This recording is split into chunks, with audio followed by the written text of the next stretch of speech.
ನಾವು ಮೆಟ್ರೋದಲ್ಲಿ ಬಂದಿದ್ದೀವಿ. ಇವ್ರನ್ನ ಮೆಟ್ರೋದೊಳಗೆ ಬಿಡ್ತಿಲ್ಲ, ಯಾಕಂದ್ರೆ ಇವ್ರದ್ದು ಡ್ರೆಸ್ ಗಲೀಜಿದೆ ಅಂತ.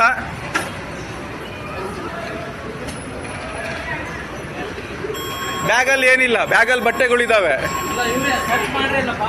ಏನಿಲ್ಲ ಸರ್, ಎಲ್ಲ ಸರ್ಚ್ ಮಾಡಿದ್ದಾರೆ. ಡ್ರೆಸ್ ಗಲೀಜಿಲ್ಲ ಅಂತ ಬಿಡ್ತಿಲ್ಲ ಒಳಗೆ. ಅಲ್ಲಿ ಸರ್ ನೋಡಿ ಬಟ್ಟೆ ಇದು. ಅವ್ರು ರೈತರವರು ನೀವು ಯಾರಿಗ್ ಮಾಡ್ತೀರೋ ಮಾಡಿ. ಅಲ್ಲ, ಇದು ಬೇರೆಯವ್ರಿಗೆ ಅಸಹ್ಯ ಆಗುತ್ತಂತೆ. ಅಲ್ಲ, ಬೇರೆ ಇದು VIP ಟ್ರಾನ್ಸ್ಪೋರ್ಟ್ ಇದು. ಅವ್ರ ಟಿಕೆಟ್ ಇದೆ, ಎಲ್ಲ ಇದೆ ಅವ್ರದ್ದು. ಅವ್ರು ಯಾಕೆ ಒಳಗ್ ಬಿಡಲ್ಲ? ಆತರ ಬೋರ್ಡ್ ಇದಂತೆ, ಗಲೀಜ್ ಗಟ್ಟೆ ಹಾಕೊಂಡಿರಿಗೆ ಬಿಡಲ್ಲ ಅಂತ. ಎಲ್ಲಿ ತೋರ್ಸು ಅಂದೆ ಬೋರ್ಡ್. ದುಡ್ಡಿಲ್ಲ, ಹಾಕೊಂಡಿದಾರ ಅವರು. ನಾನ್ ಚೆನ್ನಾಗಿ ಹಾಕೊಂಡಿದ್ದೀನಿ, ನನಗೆ ಫ್ರೀ ಬಿಡ್ತಾರಾ? ನಂದು ಹೆಂಗಿದ್ ನೋಡಿ, ಲಕ್ಕ ಉಳಿದ್, ನನಗ್ ಬಿಡ್ತಾರಾ ಫ್ರೀಯಾಗಿ? ಬಂಧುಗಳೇ ನಮಸ್ಕಾರ, ಹೇಗಿದ್ದೀರಿ ಎಲ್ರು? ಬಂಧುಗಳೇ, ಆರಂಭದ ದೃಶ್ಯವನ್ನ ಗಮನಿಸ್ತಾ ಇದ್ರೆ ಎಂಥವರಿಗೂ ಕೂಡ ರಕ್ತ ಕುದಿಯೋದಿಕ್ಕೆ ಶುರುವಾಗುತ್ತೆ. ಬಂಧುಗಳೇ, ನಮ್ಮಲ್ಲಿ ಬಹುತೇಕರು ರೈತರ ಮಕ್ಕಳೇ. ನಾನು ಕೂಡ ರೈತನ ಮಗನೇ. ನಿಮ್ಮಲ್ಲಿ ಅದೆಷ್ಟೋ ಮಂದಿ ರೈತರ ಮಕ್ಕಳೇ ಇದ್ದೀರಿ.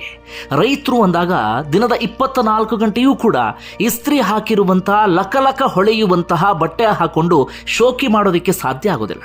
ಬಹುತೇಕ ರೈತರು ತಾವು ಹೊಲದಲ್ಲಿ ಯಾವ ರೀತಿಯಾದಂಥ ಡ್ರೆಸ್ಸನ್ನು ಹಾಕೊಂಡಿರ್ತಾರೋ ಬೇರೆ ಕಡೆಗೆ ಓಡಾಡುವಂಥ ಸಂದರ್ಭದಲ್ಲೂ ಕೂಡ ಅದೇ ಉಡುಗೆ ತೊಡುಗೆಯಲ್ಲಿ ಓಡಾಡ್ತಿರ್ತಾರೆ.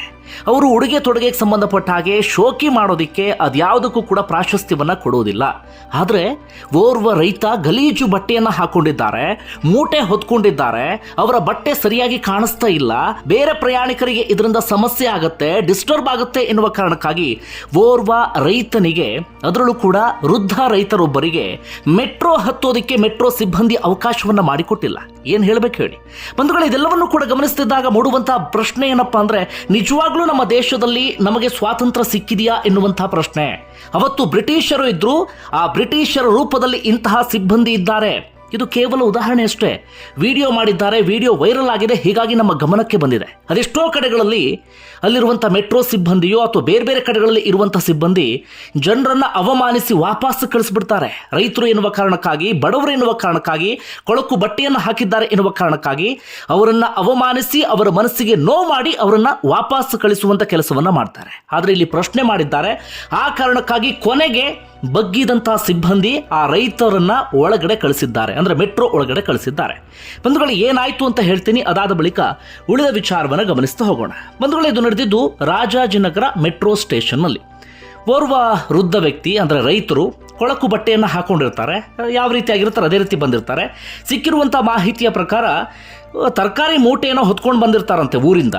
ತರಕಾರಿ ಮೂಟೆಯನ್ನು ಹೊತ್ಕೊಂಡು ಬಂದಂಥವ್ರು ಯಾವುದೋ ಮಾರ್ಕೆಟ್ಗೋ ಅಥವಾ ಯಾವುದೋ ಅಂಗಡಿಗೋ ಆ ತರಕಾರಿ ಎಲ್ಲವನ್ನೂ ಕೂಡ ಕೊಟ್ಟು, ಅದಾದ ಬಳಿಕ ಖಾಲಿ ಚೀಲ, ಅದರೊಳಗಡೆ ಒಂದಷ್ಟು ಬೇರೆ ಬೇರೆ ವಸ್ತುಗಳೆಲ್ಲವೂ ಕೂಡ ಇತ್ತು, ಅದನ್ನು ಮೂಟೆ ರೂಪದಲ್ಲಿ ಕಟ್ಕೊಂಡು ತಲೆ ಮೇಲೆ ಹೊತ್ಕೊಂಡು ಈ ಬೆಂಗಳೂರಿನ ಬೇರೆ ಬೇರೆ ಕಡೆಗಳಲ್ಲಿ ಓಡಾಡೋದು ಬಹಳ ಕಷ್ಟ ಆಗಿಬಿಡುತ್ತೆ, ಟ್ರಾಫಿಕ್ ಇದೆ ಎನ್ನುವ ಕಾರಣಕ್ಕಾಗಿ ಮೆಟ್ರೋದಲ್ಲಿ ಹೋದರೆ ನಾನು ಆರಾಮಾಗಿ ಮನೆಗೆ ರೀಚ್ ಆಗಬಹುದು ಎನ್ನುವ ಕಾರಣಕ್ಕಾಗಿ ಟಿಕೆಟನ್ನು ತೆಗೆದುಕೊಂಡು ಮೆಟ್ರೋದಲ್ಲಿ ಪ್ರಯಾಣ ಮಾಡೋದಕ್ಕೆ ಅವರು ಹೊರಟಿದ್ದಾರೆ.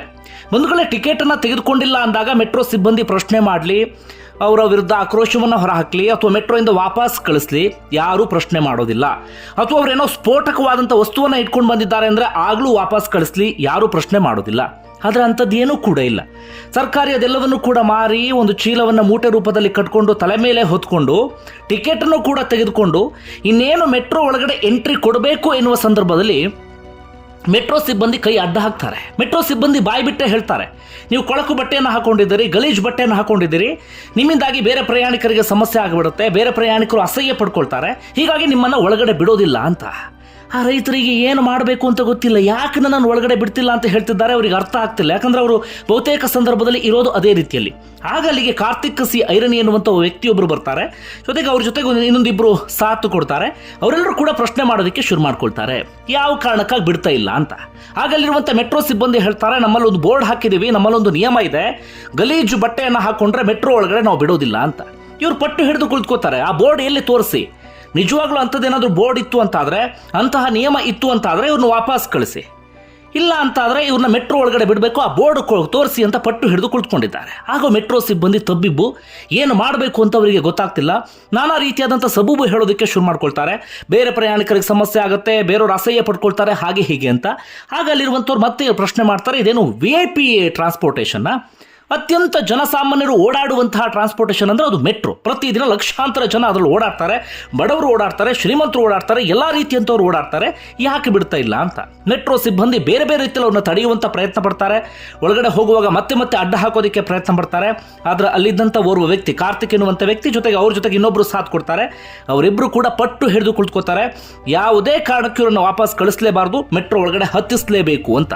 ಅವರಿಬ್ಬರ ಹೋರಾಟದ ಫಲವಾಗಿ ಕೊನೆಗೂ ಆ ವ್ಯಕ್ತಿಯನ್ನ ಒಳಗಡೆ ಕಳಿಸಲಾಗುತ್ತೆ. ಬಂಧುಗಳೇ, ಇದು ಒಂದಷ್ಟು ಜನರಿಗೆ ಸಾಮಾನ್ಯ ವಿಚಾರ ಅನ್ಸ್ಬೋದು. ಸಾಮಾನ್ಯ ವಿಚಾರ ಅಲ್ಲ. ಇವತ್ತು ಆ ರೈತ ಅದೆಷ್ಟೋ ಜನರನ್ನ ಪ್ರತಿನಿಧಿಸ್ತಾ ಇದ್ದಾರೆ. ಆ ರೈತನಿಗೆ ಸಿಕ್ಕಂತ ಸಣ್ಣ ಗೆಲುವಿದೆ ನೋಡಿ. ಮೆಟ್ರೋ ಒಳಗಡೆ ಅವ್ರನ್ನ ಕೊನೆಗೆ ಹಚ್ಚಿದ್ರಲ್ಲ, ಅಥವಾ ಮೆಟ್ರೋ ಒಳಗಡೆ ಕರ್ಕೊಂಡು ಹೋದ್ರಲ್ಲ, ಇದು ಅದೆಷ್ಟೋ ಜನರಿಗೆ ಸಿಕ್ಕಿರುವಂಥ ಗೆಲುವು ಅಂದ್ರೂ ಕೂಡ ತಪ್ಪಾಗ್ಲಿಕ್ಕಿಲ್ಲ. ಅದೆಷ್ಟೋ ಜನರ ಪರವಾಗಿ ಇವತ್ತು ಅಲ್ಲಿದ್ದಂಥ ಒಂದಿಬ್ಬರು ಹೋರಾಟವನ್ನು ಮಾಡಿದ್ದಾರೆ. ಮೆಟ್ರೋ ಸಿಬ್ಬಂದಿ ವಿರುದ್ಧ ವಾಯ್ಸ್ ರೈಸ್ ಮಾಡುವಂಥ ಕೆಲಸವನ್ನು ಮಾಡಿದ್ದಾರೆ. ಅವರಿಬ್ಬರಿಗೆ ಅದೆಷ್ಟೇ ಹ್ಯಾಟ್ಸ್ ಆಫ್ ಅನ್ನು ಹೇಳಿದ್ರು ಕೂಡ ಸಾಲದು. ನಮ್ಮಲ್ಲಿ ನಾವು ಬಹುತೇಕರು ಪ್ರಶ್ನೆ ಮಾಡೋದನ್ನು ಮರ್ತು ಬಿಟ್ಟಿದ್ದೇವೆ. ಇಂಥದ್ದೇನಾದರೂ ಆದಾಗ ನಮಗೂ ಅದಕ್ಕೂ ಸಂಬಂಧ ಇಲ್ಲ ಅಂತ ಹೇಳಿ ಬಾಯಿ ಮುಚ್ಕೊಂಡೆಲ್ಲ ಸುಮ್ಮನೆ ಕೂತ್ಕೊಂಡಿರ್ತೀವಿ. ಯಾರಿಗೂ ಅನ್ಯಾಯ ಆಗ್ತಿದ್ದಾಗ ನಾವು ಪ್ರಶ್ನೆ ಮಾಡೋದಿಲ್ಲ, ಅವ್ರ ಪರವಾಗಿ ವಾಯ್ಸ್ ರೈಸ್ ಮಾಡೋದಿಲ್ಲ, ಎಲ್ಲೋ ಸುಮ್ಮನೆ ಮೂಲೆಯಲ್ಲಿ ನಿಂತ್ಕೊಂಡಿರ್ತೀವಿ. ಪ್ರಶ್ನೆ ಮಾಡಬೇಕು, ವಾಯ್ಸ್ ರೈಸ್ ಮಾಡಬೇಕು. ನಮಗಾದಂಥ ಅನ್ಯಾಯವನ್ನು ನಾವು ಪ್ರಶ್ನೆ ಮಾಡಿದಾಗ ಮಾತ್ರ ಜಯ ಸಿಗೋದಕ್ಕೆ ಸಾಧ್ಯ. ಎಲ್ಲಿವರೆಗೆ ನಾವೆಲ್ಲರೂ ಕೂಡ ಬಾಯಿ ಮುಚ್ಕೊಂಡು ಕುತ್ಕೋತಾ ಇರ್ತೀವೋ ಅಲ್ಲಿವರೆಗೂ ಇಂಥವರೆಲ್ಲರೂ ಕೂಡ ನಮ್ಮ ವಿರುದ್ಧ ದೌರ್ಜನ್ಯವನ್ನು ಎಸಗ್ತಾನೆ ಇರ್ತಾರೆ, ನಮ್ಮ ವಿರುದ್ಧ ಅನ್ಯಾಯವನ್ನು ಮುಂದುವರಿಸ್ತಾನೆ ಇರ್ತಾರೆ. ಇನ್ನು ಸಮಸ್ಯೆ ಆಗ್ತಿರೋದು ಏನು ಗೊತ್ತಾ? ಈ ಮೆಟ್ರೋದಲ್ಲಿ, ಮಾಲ್ಗಳಲ್ಲಿ, ಅಥವಾ ಈ ಐಷಾರಾಮಿ ಹೋಟೆಲ್ಗಳಲ್ಲಿ, ಅಥವಾ ಇನ್ನೊಂದು ಕಡೆಗಳಲ್ಲಿ ಬಹುತೇಕರು ಈ ನಾರ್ತ್ ಭಾಗದವರೇ ತುಂಬಿ ತುಳುಕ್ತಾ ಇದ್ದಾರೆ. ಆ ಕಾರಣಕ್ಕಾಗಿ ಹೇಳೋದು, ನಮ್ಮವರಿಗೆ ನಮ್ಮಲ್ಲಿ ಉದ್ಯೋಗವನ್ನು ಕೊಡಬೇಕು ಅಂತ. ಬೇರೆಯವ್ರಿಗೆ ಕೊಡಬೇಡಿ ಅಂತ ನಾನು ಹೇಳ್ತಾ ಇಲ್ಲ, ಆದರೆ ಹೆಚ್ಚಿನ ಪ್ರಾಶಸ್ತ್ಯ ನಮ್ಮವ್ರಿಗೆ ಕೊಡಬೇಕು ಅಂತ. ಯಾಕಂದ್ರೆ ನಮ್ಮ ಮಣ್ಣಿನ ಸೊಗಡು, ನಮ್ಮ ಸಂಸ್ಕೃತಿ, ನಮ್ಮ ಜನ ಹೇಗಿರ್ತಾರೆ, ಇಲ್ಲಿ ಭಾಷೆ, ಅದು ಯಾವುದು ಕೂಡ ಆ ನಾರ್ತ್ ಭಾಗದಿಂದ ಬಂದಂಥವ್ರಿಗೆ ಗೊತ್ತಿರೋದಿಲ್ಲ. ಅವರು ದರ್ಪವನ್ನು ತೋರಿಸೋದಕ್ಕೆ ಶುರು ಮಾಡ್ಕೊಳ್ತಾರೆ. ಕನ್ನಡದಲ್ಲೂ ಕೂಡ ಅವ್ರು ಮಾತಾಡೋದಿಲ್ಲ, ಅವ್ರದ್ದೇ ಭಾಷೆಯಲ್ಲಿ ಅವ್ರ ಮನಸ್ಸಿಗೆ ಬಂದ ಹಾಗೆ ಮಾತಾಡೋದಕ್ಕೆ ಶುರು ಮಾಡ್ಕೊಳ್ತಾರೆ. ಎಷ್ಟೋ ಮಂದಿಗೆ ಪ್ರಶ್ನೆ ಮಾಡುವಂಥ ಧೈರ್ಯ ಇರೋದಿಲ್ಲ, ಹೆದರು ವಾಪಸ್ ಹೋಗ್ಬಿಡ್ತಾರೆ. ಈ ರೀತಿಯಾಗಿ ಮೆಟ್ರೋದಲ್ಲಿ ಒಂಥರ ಹಿಂಸೆ ಕೊಟ್ಟಾಗ ಅಥವಾ ಇನ್ನೇನೋ ಮಾಡಿದಾಗ ಎಷ್ಟೋ ಜನಕ್ಕೆ ಮೆಟ್ರೋದಲ್ಲಿ ಓಡಾಡೋದಕ್ಕೆ ಒಂದು ರೀತಿಯಲ್ಲಿ ಹಿಂಸೆ ಅನಿಸ್ಬಿಡುತ್ತೆ. ನೆಕ್ಸ್ಟ್ ಟೈಮ್ ಬೇಡಪ್ಪ ಅಲ್ಲಿ ಹೋದ್ರೆ ಅವಮಾನ ಮಾಡಿ ಕಳಿಸ್ಬಿಡ್ತಾರೆ ಅಥವಾ ಇನ್ನೊಂದೇನೋ ಮಾಡಿ ಕಳಿಸ್ತಾರೆ ಅಂತ. ಹೀಗಾಗಿ ಒಂದು ಘಟನೆಯಿಂದ ನಾವು ಪಾಠ ಕಲಿಯೋದು ಸಾಕಷ್ಟಿದೆ. ದಯವಿಟ್ಟು ಉದ್ಯೋಗದಲ್ಲಿ, ಇಂತಹ ಉದ್ಯೋಗದಲ್ಲಿ ನಮ್ಮವರಿಗೆ ಹೆಚ್ಚಿನ ಪ್ರಾಶಸ್ತ್ಯ ಕೊಡಿ. ಯಾಕಂದರೆ ನಮ್ಮವ್ರ ಜೊತೆಗೆ ಅವ್ರು ಸರಿಯಾದ ರೀತಿಯಲ್ಲಿ ರಿಯಾಕ್ಟ್ ಮಾಡ್ತಾರೆ, ನಮ್ಮವರ ಸಮಸ್ಯೆ ಏನು ಅನ್ನೋದು ನೀಟಾಗಿ ಅರ್ಥ ಮಾಡ್ಕೊಳ್ತಾರೆ. ಈ ನಾರ್ತ್ ಭಾಗದಿಂದ ಬಂದಿರ್ತಾರೆ, ಮನಸ್ಸಿಗೆ ಬಂದ ಹಾಗೆ ಮಾತಾಡೋದು, ದರ್ಪ ತೋರಿಸೋದು, ಇದು ಒಂದು ಕಡೆಯಿಂದ ಅಂತಲ್ಲ, ಬೇಕಾದಷ್ಟು ಕಡೆಗಳಲ್ಲಾಗ್ಬಿಡುತ್ತೆ. ಸ್ಥಳೀಯ ಭಾಷೆಯಲ್ಲಿ ಮಾತಾಡೋದಕ್ಕೂ ಕೂಡ ಪ್ರಯತ್ನ ಪಡೋದಿಲ್ಲ ಅವರು. ಜೊತೆಗೆ ಮೈ ತುಂಬ ಅಹಂಕಾರ, ದರ್ಪವನ್ನೇ ತುಂಬಿ ತುಳುಕ್ತಿರ್ತದೆ ಅವರೆಲ್ಲರಲ್ಲೂ ಕೂಡ.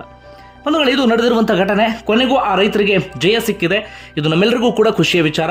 ಒಟ್ಟಾರೆಯಾಗಿ ಈ BMRCL ವಿರುದ್ಧ ಸಿಬ್ಬಂದಿ ಮಾಡಿರುವಂಥ ತಪ್ಪಿಗೆ BMRCL ಆಡಳಿತ ಮಂಡಳಿಯ ವಿರುದ್ಧ ಪ್ರತಿಯೊಬ್ಬರು ಕೂಡ ಆಕ್ರೋಶವನ್ನು ಹೊರಹಾಕಲೇಬೇಕು. ಇದಕ್ಕೆ ಪ್ರತಿಭಟನೆ ನಡೀಲೇಬೇಕಾಗತ್ತೆ. ರೈತ ಸಮೂಹ ಈ ವಿಚಾರಕ್ಕೆ ಸಂಬಂಧಪಟ್ಟ ಹಾಗೆ ದೊಡ್ಡ ಮಟ್ಟದಲ್ಲಿ ಧ್ವನಿ ಎತ್ತಬೇಕಾಗತ್ತೆ. ಇವತ್ತು ಒಬ್ಬರನ್ನು ವಾಪಸ್ ಕಳಿಸಿದ್ದಾರೆ, ಕೊಳಕು ಬಟ್ಟೆ ಹಾಕೊಂಡು ಬಂದಿದ್ದೀರಿ ಅಂತ ಹೇಳಿ. ಈ ಹಿಂದೆ ಅದೆಷ್ಟು ಮಂದಿಯನ್ನು ವಾಪಸ್ ಕಳಿಸಿದ್ದಾರೋ ಗೊತ್ತಿಲ್ಲ, ಅದೆಷ್ಟು ಮಂದಿಗೆ ಅವಮಾನ ಮಾಡಿದ್ದಾರೋ ಗೊತ್ತಿಲ್ಲ, ಅದೆಷ್ಟು ಮಂದಿಯ ಮನಸ್ಸಿಗೆ ನೋವು ಮಾಡಿದ್ದಾರೋ ಗೊತ್ತಿಲ್ಲ. ಮುಂದೆಯೂ ಅದೆಷ್ಟು ಮಂದಿಗೆ ಈ ರೀತಿಯಾದಂಥ ಅವಮಾನವನ್ನು ಮಾಡಿ ವಾಪಸ್ ಕಳಿಸ್ತಾರೋ ಗೊತ್ತಿಲ್ಲ. ಮುಂದೆ ಇಂಥದ್ದು ರಿಪೀಟ್ ಆಗಬಾರ್ದು ಅಂತಾದರೆ ಪ್ರತಿಯೊಬ್ಬರು ಕೂಡ ವಾಯ್ಸ್ ರೈಸ್ ಮಾಡಲೇಬೇಕು. ಜೊತೆಗೆ ಆ ಮೆಟ್ರೋ ಸಿಬ್ಬಂದಿ ಇದ್ರಲ್ಲ, ಮಾಡಿದ್ದು 100ಕ್ಕೆ 100ರಷ್ಟು ತಪ್ಪು. ಇದು ಆಕಸ್ಮಿಕ, ಮತ್ತೊಂದು ಮಗದೊಂದು ಯಾವ ಸಬೂಬು ಹೇಳೋದಕ್ಕೂ ಕೂಡ ಇದರಲ್ಲಿ ಅವಕಾಶ ಇಲ್ಲ. ಒಬ್ಬ ವ್ಯಕ್ತಿಯನ್ನು ಅವಮಾನಿಸಿದ್ದು, ಒಬ್ಬ ವ್ಯಕ್ತಿಯ ಮರ್ಯಾದೆಗೆ ಕಸಿಯುವಂಥ ಕೆಲಸವನ್ನು ಮಾಡಿತ್ತು. ಹೀಗಾಗಿ ಆ ಮೆಟ್ರೋ ಸಿಬ್ಬಂದಿಯನ್ನು ಕೂಡ ತಕ್ಷಣವೇ ಅಮಾನತು ಮಾಡುವಂಥ ಕೆಲಸವನ್ನು BMRCL ಮಾಡಬೇಕು. ಅವರ ವಿರುದ್ಧ ಶಿಸ್ತು ಕ್ರಮವನ್ನು ತೆಗೆದುಕೊಳ್ಳಲೇಬೇಕಾಗತ್ತೆ. ಆಗ ಇನ್ನೊಂದಷ್ಟು ಮಂದಿ ಪಾಠ ಕಲಿತಾರೆ. ಇಲ್ಲ ಅಂತಾದರೆ ಏನು ಆಗೋದಿಲ್ಲ ಬಿಡು ಅಂತ ಹೇಳಿ ಇಂತಹ ದರ್ಪವನ್ನು ಮುಂದುವರಿಸುವಂಥ ಸಾಧ್ಯತೆ ಇರುತ್ತೆ. ಹೀಗಾಗಿ ಅವರ ವಿರುದ್ಧವೂ ಕೂಡ ಕ್ರಮ ತೆಗೆದುಕೊಳ್ಬೇಕಾಗತ್ತೆ. ಏನು ಅಂದ್ಕೊಂಡಿದ್ದಾರೆ ಇವರೆಲ್ಲರೂ ಕೂಡ? ರೈತರು ಅಂದರೆ, ಅಥವಾ ಓರ್ವ ಬಡವ ಅಂದರೆ, ಅಥವಾ ಓರ್ವ ಜನಸಾಮಾನ್ಯ ಅಂದರೆ ಏನು ಅಂದ್ಕೊಂಡಿದ್ದಾರೆ? ಎಲ್ಲರೂ ಏನು ಲಕ ಹೊಳೆಯುವಂಥ ಬಟ್ಟೆಯನ್ನು ಹಾಕೊಂಡು ಓಡಾಡೋದಕ್ಕಾಗುತ್ತಾ? ಎಲ್ಲರೂ ಶೋಕಿ ಮಾಡ್ತಾನೆ ಇದು ಬಿಟ್ಟರೆ ಕೆಲಸ ಮಾಡುವಂಥವ್ರು ಯಾರು, ಅಥವಾ ಈ ದುಡಿಯುವಂಥ ವರ್ಗ ಯಾವುದು? ಅದ್ರ ಬಗ್ಗೆ ಇಂಥವ್ರೆಲ್ಲರೂ ಕೂಡ ಪಾಠ ಕಲಿಬೇಕಾಗತ್ತೆ. ಬಂಧುಗಳೇ, ನಿಮ್ಗೆ ಏನು ಅನಿಸುತ್ತೆ ವಿಚಾರಕ್ಕೆ ಸಂಬಂಧಪಟ್ಟ ಹಾಗೆ ಕಮೆಂಟ್ ಬಾಕ್ಸಲ್ಲಿ ಮೆನ್ಷನ್ ಮಾಡಿ. ಧನ್ಯವಾದ ವಿಡಿಯೋ ನೋಡಿದ್ದಕ್ಕೆ.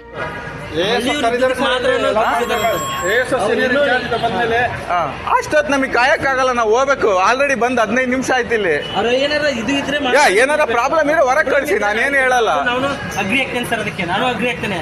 ಬಟ್ ನೀವು ಗಲೀಜಿದೆ ಅಂತಂದ್ರೆ ಬಿಡಬಾರ್ದು. ಆ ತರ ನಿಮ್ಗೆ ತಪ್ಪಾಗುತ್ತೆ. ಅದ್ ಹೆಂಗಿದೆ ಹೇಳಿ ರೂಲ್ಸ್? ಎಲ್ಲಿದೆ ಗಲೀಜ್ ಬಟ್ಟೆಗೆ ಬಿಡಲ್ಲ ಅಂತ ಬೋರ್ಡ್ ಹಾಕಿದ್ರ ಈ ತರ ಗಲೀಜಿದೆ ನಾವು ಬಿಡ. ಹಂಗಿದ್ರೆ ಸರಿ, ನಾನು ಹೊಸ ಪಂಚೆ ಕುಡಿಸಿ ಕರ್ಕೊಂಡು ಹೋಗ್ತೀನಿ ಒಳಗ ಅವ್ರನ್ನ. ಆ ತರ ಬಿಡಬಾರ್ದು, ನಾನು ಮಾಡಬಾರ್ದು. ನಡೀರಿ, ಚಲೋ ಭಯ್ಯ, ಚಲೋ ಅಂದರ್ ಚಲೋ.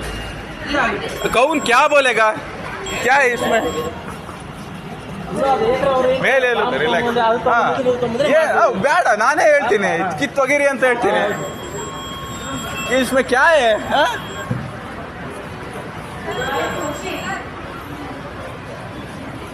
आइए,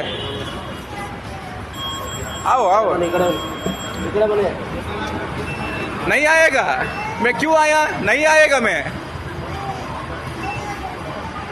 क्या क्या ಏನ್ VIP ಟ್ರಾನ್ಸ್ಪೋರ್ಟ್ ಇದು? ಪಬ್ಲಿಕ್ಕಿಗೆ ಅಂತ ಇರೋದು. ಡ್ರೆಸ್ ನೋಡಿ ಬಿಡಲ್ಲ ಅಂದ್ರೆ ಅಷ್ಟು